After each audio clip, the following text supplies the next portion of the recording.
자, 이 예수님의 부활에 관련된 것은 복음서 뒷부분에 마태, 마가, 누가, 요한복음, 사복음서에 다 이렇게 기록이 되었습니다. 예수님의 부활에 대한 사실성, 또 역사성에 대해서 여러 가지 외부에서도 확인을 검증을 할 수 있지만 가장 중요한 것은 성경 안에서 이 부활의 확실성을, 사실성을 찾아내는 것입니다.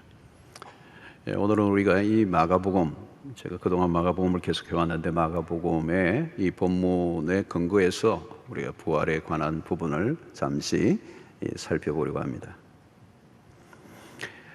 오늘 본문은 여인들이 향품을 들고 예수님의 무덤을 향해 가는 장면으로 출발이 됩니다. 여기 여인들이 4명이 나오는데요, 마태, 마가, 누가 복음을 다 연결시켜 보면 4명 이상이었던 것으로 보입니다. 근데 특징은 여인들이다. 향품을 들고 예수님의 무덤을 찾았는데 이 향품은 죽은 시신을 위해 필요한 물품입니다. 부패를 방지하는 목적으로. 당시의 이 장례법에 의하면 시신을 둘러싸는 세마포 사이사이에 향품을 집어넣었습니다. 자, 우리는 여기서 여인들의 마음을 읽을 수 있습니다. 예수님을 향한 마음, 사랑의 마음이죠. 예수님의 공생애 동안에 그와 함께했던 여인들의, 또 예수님으로부터 은혜를 입었던 여인들이 사랑을 표현하는 것입니다. 예수님의 죽으심에 대한 애도, 그 깊은 슬픔에 빠져서 예수님에게 할 수 있는 유일한 것은 예수님의 무덤에 가서 향품을 넣는 것이었습니다. 자, 그날은 안식구 첫날, 장사된 지 사흘째 되는 날 새벽 무덤을 찾았습니다. 2절에 보니까 안식구 첫날 매우 일찍이 해 돋을 때에 그 무덤으로 가며 그랬습니다. 이 무덤이란 어떤 곳입니까? 죽은 육체를 묻는 곳입니다. 그리고 이 무덤은 확실하게 죄의 흔적입니다. 인류가 죄를 범함으로 죽음이 찾아왔고 흙에서 와서 흙으로 돌아가는 것입니다. 예외가 없습니다. 인간은 죽음의 굴레를 벗어날 수가 없습니다. 무덤은 모든 인간의 최종 종착지죠. 그래서 여인들은 그 무덤을 향해 가고 있는 것입니다. 간 이유는 죽은 예수의 몸에 향품을 바르기 위해서. 그래서 사실은 이 여인들은 예수를 찾은 것이 아니고 예수의 시신을 찾아간 것이죠. 그런데 문제는 무덤이 커다란 돌로 막혀 있습니다. 팔레스타인의 무덤은 우리와 같은 이런 평토장 같이 이렇게 하는 것이 아니고 동굴들이었습니다. 돌로 되어 있는 동굴들. 그리고 거기에 큰 돌로 입구를 막는 것입니다. 자, 어떻게 여인들이 향품을 가지고 왔지만 큰 돌문에 이미 막혀 있는데 어떻게 향품을 바를 수가 있겠습니까? 사실상 불가능한 일입니다. 그래서 3절에 이렇게 얘기합니다. 누가 우리를 위해 무덤 문에서 돌을 굴려주리요. 누군가 돌을 굴려줘야 우리가 들어갈 수 있다. 누가 우리를 위해서 돌문을 열어 굴려줄 수 있는가? 사실 이것이 여인들의 질문이긴 하지만 인류가 처한 상태를 보여주기도 합니다. 무덤에 갇힌 인간. 끝이죠. 사실은 누가 무덤의 문을 열 수 있는가? 열 수도 없고 한 번 닫으면 열 이유도 없습니다. 여러분, 죄로 인해 죽음이 찾아왔습니다. 세상은 거대한 무덤과 같습니다. 누구나 마지막은 무덤에 갇히게 됩니다. 누가 돌을 굴려주리요? 하나의 상징적 표현입니다. 무덤의 문은 닫혀 있습니다. 다시 말하면 죽음 안에서 인간은 가장 절망적인 상태입니다. 무덤 안에 갇히면 나올 수 없어요. 누구도 그를 무덤에서 건져낼 수도 없습니다. 여인들이 예수의 무덤에 가까이 갔습니다. 그런데 놀라운 일이 일어났습니다. 4절에 보니까 눈을 들어 본 적 벌써 돌이 굴려져 있는데 그 돌이 심히 크더라 그랬습니다. 누군가 여기서 돌을 굴려져 있었던 것이죠. 혼자 돌이 굴려졌을 리는 없고, 우리는 본문에서는 누가 돌을 굴렸는지에 대해서는 전혀 언급이 없습니다. 그러나 우리가 믿음의 사람으로 본다면 이 스토리의 행간에서 분명히 이 돌은 그분이 옮겼을 것이다. 그분이 누구이십니까? 부활 예수이십니다. 자, 무덤 문이 열려 있는 것을 보고 여인들이 깜짝 놀랐습니다. 5절에 보니까 무덤에 들어가서 흰 옷을 입은 한 청년이 우편에 앉은 것을 보고 놀라매 그랬습니다. 그곳에는 예수가 없었습니다. 다른 복음서를 보면 시신을 샀던 세마포가 개켜 있었다. 그럼에도 여인들은 계속 예수를 찾고 있습니다. 그들이 찾고 있는 것은 부활하신 예수가 아니라 죽은 예수. 예수가 살아나셨다는 것은 상상도 하지 못했습니다. 그들은 예수님에 대한 사랑은 있었지만 믿음은 없었습니다. 예수님과 함께하는 동안 아름다운 추억들은 쌓여 있었지만 예수가 누구이신지를 그들은 확실하게 몰랐던 것이죠. 성도 여러분, 부활은 우리의 믿음을 확인하는 시간입니다. 그리스도가 십자가에서 죽으신 것까지는 믿겠는데 다시 살아나셨다는 것은 난 믿을 수 없어. 죽은 자가 어떻게 살아날 수 있는가? 여러분, 부활을 믿지 못한다면 우리는 계속 무덤을 찾아가야 합니다. 여러분, 그곳에 누가 있었습니까? 흰 옷을 입은 한 청년이 우편에 앉아 있었습니다. 천사로 보여요. 깜짝 놀랐습니다. 슬픔이 넘치면 간혹 착각을 하는 경우가 있습니다. 무엇을 잘못 본 것인가? 무슨 일이 일어나고 있는가? 여인들은 온통 예수의 시신에만 몰두하고 있습니다. 그들이 확인하고 싶은 것은 죽은 예수의 몸이에요. 요한복음을 보면 마리아는 예수님을 만났습니다. 예수님이 그 앞에 있는데도 불구하고 알아보지 못합니다. 그녀가 찾은 것은 죽은 예수였기 때문이에요. 예수님이 그녀의 이름을 불렀지만 마리아는 처음에는 동산지기인 줄 알았다고 그랬습니다. 사람이 그렇습니다. 어디 한번 꽂히면 다른 게 안 보여요. 자기가 보고 싶은 것만 보는 것입니다. 이미 예수는 살아나셨는데 여전히 죽은 예수에 갇혀 있습니다. 안타까운 일이죠. 여러분, 2000년이 지난 지금도 마찬가지입니다. 예수의 부활은 2000년 전에 일어난 역사적인 사건이요, 수많은 증인과 증거가 넘쳐납니다. 그럼에도 불구하고 믿지 못하고 여전히 죽은 예수를 무덤 속에서 찾고 있는 사람들이 있습니다. 여러분, 그러므로 믿음은 하나님의 은혜입니다. 성령이 임하셔야 부활이 믿어집니다. 그래서 여러분, 사도행전의 사람들은 성령이 임하시자 부활의 증인들이 됩니다. 믿어질 정도가 아니라 그 사실을 위해서 생명을 바칠 단계까지 나아가게 된 것입니다. 우리의 현실이 너무 참혹하면 믿음이 무너져 버립니다. 그리고 일어난 일을 제대로 보지 못하게 되는 것이죠. 6절에 보니까 청년이 이르되 놀라지 말라. 너희가 십자가에 못 박히신 나사렛 예수를 찾는구나. 그가 살아나셨고 여기 계시지 아니하니라. 보라, 그를 두었던 곳이니라. 간단합니다. 천사가 전해준 얘기는 그는 살아나셨다. 여기 계시지 않는다. 생명의 주이신 분과 무덤은 어울리지 않습니다. 그는 부활의 주님이십니다. 무덤의 돌문을 깨뜨리셨습니다. 역사적 사실이에요. 부활의 목격자들이 무수히 많습니다.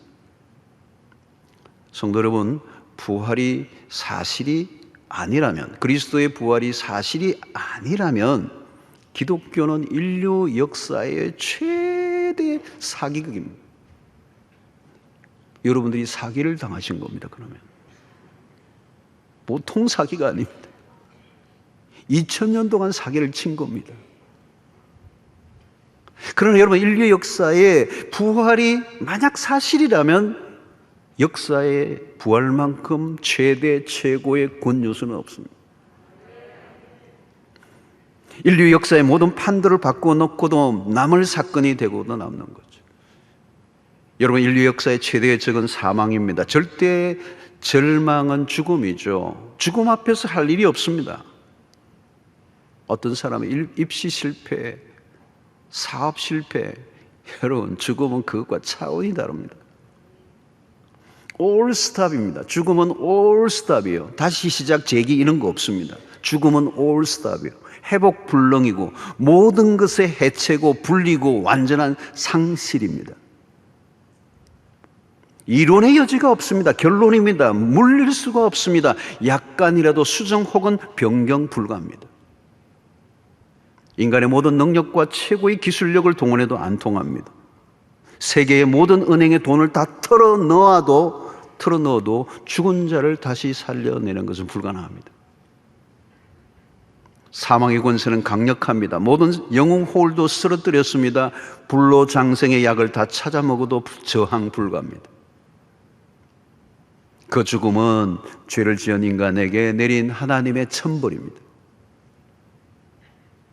그것을 뒤집는 일은 그 누구도 불가능합니다. 오직 하나님만 하실 수가 있습니다. 그 일을 위해 예수가 십자가에 죽으시고 사흘 만에 다시 살아나셨습니다. 그분이 부활의 첫 열매가 되셨습니다. 무덤의 돌문을 깨뜨리셨습니다. 갑자기 무덤 주변의 사건들이 바쁘게 돌아가기 시작합니다. 인류 역사의 최대의 변수, 천사들이 동원되고 부활의 증인 목격자들이 바쁘게 오고 갑니다. 그리고 천사가 전해주죠. 7절에 가서 그의 제자들과 베드로에게 이르기를 예수께서 너희보다 먼저 갈릴리로 가시나니 전에 너희에게 말씀하신 대로 너희가 거기서 배우리라 하라 하는지라. 예수님이 이미 그러셨습니다. 부활하시고 난 다음에 내가 너희들보다 먼저 갈릴리로 갈 것이다. 이 얘기가 요한복음 21장에 나오죠. 이제 부활하신 예수님 제자들을 만나주십니다. 근데 오늘 여기에서 눈에 띄는, 오늘 7절에서 눈에 띄는 한 동사, 단어가 있습니다. 그게 갔어. 무덤으로 온 사람들에게 천사가 일러주는 얘기는 뭐냐? 가라는 거예요. 무덤으로 오지 말고 가라는 거예요. 무덤으로 와야 했던 사람들에게 무덤으로부터 세상으로 가라고 얘기합니다. 예수의 부활 사건은 중요한 분기점이 됩니다. 무덤으로 조문을 가던 행렬을 향해 더 이상 죽은 예수를 찾지 말고 부활하신 예수를 증거하기 위하여 세상으로 가라. 가라. 무덤을 찾아오지 마라. 무덤에서 세상을 향해 가라. 절망에서 소망으로, 슬픔에서 기쁨으로 바뀌었습니다. 거대한 반전입니다. 기독교는 예수의 죽음을 추념하는 종교가 아닙니다. 예수는 순교자가 아닙니다. 죽음에서 살아나신 그리스도는 복음의 중심입니다. 이제 우리가 할 일은 뭘까요? 무덤을 향해서 가는 게 아니라 무덤에서 세상을 향해 가는 것입니다. 모든 인류는 무덤을 향해 갔습니다. 그러나 이제 부활을 목격한 사람은 무덤을 향해 갈 이유가 없어요. 무덤으로부터 부활의 소식을 가지고 세상을 향해 가라는 거예요. 부활을 알려야 합니다. 예수는 다시 살아나셨다. 예수의 부활이 분명하다면 할 일은 정해졌어요. 우리의 일상 속에 부활의 복음을 전하는 것이. 왜? 이것보다 기쁜 소식이 없기 때문에. 그러므로 신약의 교회는 십자가와 부활의 공동체입니다. 부활은 신약의 공동체를 낳았습니다. 만약에 그리스도의 부활이 없었다면 신약의 교회는 탄생이 불가능한 세상의 유일한 공동체. 그래서 사도행전에 나타나는 모든 사람들은 예수 그리스도의 부활을 얘기해서 그들은 입만 열면 예수는 부활하셨다. 사도행전 2장 32절을 보십시오. 이 예수를 하나님이 살리신지라 우리가 이 일의 증인이로다 그랬어요. 바울은 다메섹 도상에서 부활 예수를 만났습니다. 그의 인생이 뒤집어졌습니다. 그의 인생은 이 부활 예수를 증거하는 일로 마쳤습니다. 사도행전 1장 8절에 오직 성령이 너희에게 임하시면 너희가 권능을 받고 예루살렘과 온 유대와 사마리아와 땅끝까지 이르러 내 증인이 되리라. 이 증인은 부활의 증인을 말하는 것이죠. 그리고 이 증인이라는 말은 순교자라는 말과 같아요. 순교자가 누구입니까? 자기가 전하는 이 사실을 위해 생명을 바치는 사람들이에요. 부활을 믿었던 사람들은 자기의 생명을 기꺼이 내어놓았어. 죽어도 산다는 것을 믿었기 때문입니다. 초대교회 실제로 예수의 부활을 증거하다가 죽고 또 죽어갔습니다. 그래서 기독교의 역사는 순교의 역사예요. 생명을 복음을 전하기 위하여 기꺼이 내어놓았던 사람들. 그래서 2000년 역사 속에 기독교는 숱한 시련과 핍박 속에도 시들지 않고 2000년 동안 계속 확장되어 온 것입니다. 그 힘이 도대체 어디로부터 온 것입니까? 부활의 예수를 믿었기 때문에. 부활의 예수를 믿는다 정도가 아니라 부활의 생명이 그 안에서 역사했기 때문에. 부활의 예수를 전한다는 것은 단순히 전도한다는 말이 아니에요. 부활의 생명이 일상 속에 살아 움직이는 능력이고 에너지로 끊임없이 발산되었기 때문에 그것을 억누를 수가 없는 거예요. 삶을 통하여 복음을, 그 부활을 입증한 것이죠. 여러분, 죽음의 문제를 이긴 사람들은 확실히 다르게 삽니다. 오늘 여러분, 그러므로 우리가 해야 될 일은 부활의 일상이에요. 부활이 과거의 사건으로 끝나버린 것도 아니고 먼 미래에 주어질 막연한 것도 아니고 오늘 이 시간 부활을 살아가는 거예요. 엠마로 가던 두 제자는 처음에는 근심하여 걸어가고 있었습니다. 예수님의 십자가의 죽으심으로 모든 게 불확실해졌습니다. 그리고 그 죽음으로 그들에게 절망이 찾아왔어요. 여러분, 죽음을 본 사람들은 다 절망합니다. 죽음보다 더 큰 절망은 없습니다. 모든 걸 다 무너져 내리게 하는 것입니다. 결국 제자들은 뿔뿔이 다 흩어졌어. 그들이 예수를 따를 때 믿음이 없었던 건 아니에요. 믿음이 있었죠. 믿음이 있었기 때문에 부르심에 반응했고 예수님을 따라다녔습니다. 그러나 예수께서 십자가에 죽으시고 무덤에 장사되자 그들의 믿음이 사라져버렸습니다. 그들의 믿음도 무덤으로 들어가 버렸어. 엠마로 가던 두 제자는 부활하신 예수께서 곁에서 함께 동행하고 계심에도 불구하고 알아보지 못합니다. 그들의 믿음도 영도 마음도 다 닫혀버렸습니다. 믿음이 없으면 소망도 사라지는 것입니다. 그래서 오늘 11절을 보십시오. 그들은 예수께서 살아나셨다는 것과 마리아에게 보이셨다는 것을 듣고도 믿지 아니하니라. 예수께서 다시 살아나셨다는 소식을 듣고도 믿지 않는 제자들이 있었어요. 이것이 제자들의 일반적인 모습이었습니다. 여러분, 죽음은 그토록 무서운 것입니다. 그런데 부활하신 예수께서 찾아와 그들에게 말씀을 풀어주실 때 그들의 눈이 열리고 그들은 새로운 부활의 아침을 맞게 됩니다. 부활하신 예수를 만난 것입니다. 모든 근심이 사라지고 그들은 다시 예루살렘으로 돌아갑니다. 제자들은 부활의 일상을 시작하게 되는 것입니다. 사랑하는 성도 여러분, 부활의 일상이란 미래가 아니라 지금 현재 부활을 누리는 것입니다. 매일매일 부활을 경험하며 살아가는 것입니다. 세상은 여전히 사망의 권세가 왕노릇합니다. 사망의 권세는 왕 중의 왕입니다. 여러분, 부활을 일상에서 경험하지 못한다면 이 사망의 권세에 짓눌리며 살아가게 됩니다.